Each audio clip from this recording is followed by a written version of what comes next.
আজকের খুনি, ফাঁসিবাদ, ছাত্র হত্যা, গণহত্যায় লিপ্ত সাবেক নেত্রী শেখ হাসিনার বিরুদ্ধে তার গ্রেপ্তারের দাবিতে, বিচারের দাবিতে এবং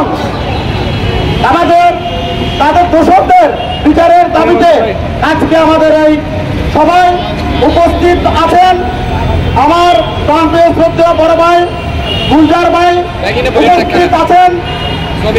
থানা স্বেচ্ছাসেবক দলের কান্ডারি এবং রাজপথ কমানো নেতা আমাদের সাজিদ হোসেন মনি ভাই উপস্থিত আছেন।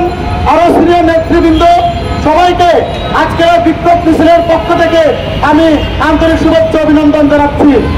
প্রিয় ভাই বোনেরা, আপনারা জানেন 5ই আগস্ট যে খুনি হত্যাকারী সরকারের পতন হয়েছে, তারপর থেকে তারা দেশের এই পরিস্থিতিকে ঘোলাটে করার জন্য, আমার দেশ বাংলাদেশকে কলঙ্কিত করার জন্য, দেশের মানুষের শান্তি শৃঙ্খলা নষ্ট করার জন্য তারা নির্লজ্জায় লিপ্ত হয়েছে।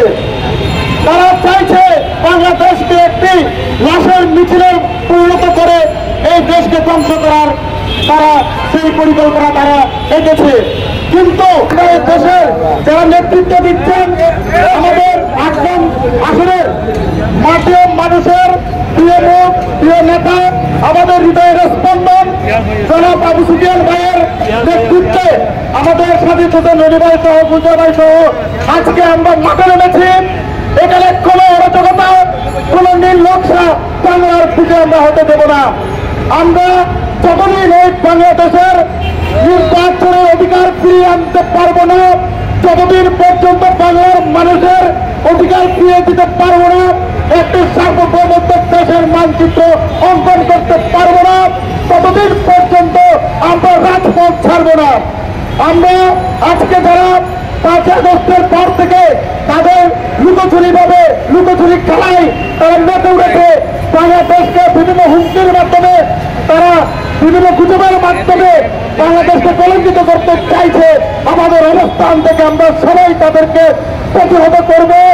আমাদের 8 নং আসনের আবারও বলছি মাঠের মানুষের প্রিয় মুখ, আমাদের প্রিয় নেতা আলহাজ আবু সুফিয়ান ভাইয়ের নেতৃত্বে আমরা চট্টগ্রামকে সেই সন্ত্রাস মুক্ত করব এবং একটি স্বচ্ছ পরিচ্ছন্ন আমরা চট্টগ্রাম উপহার দিব। এই বলে আমি আমার বক্তব্য এখানে সমাপ্ত করছি। ধন্যবাদ সবাইকে।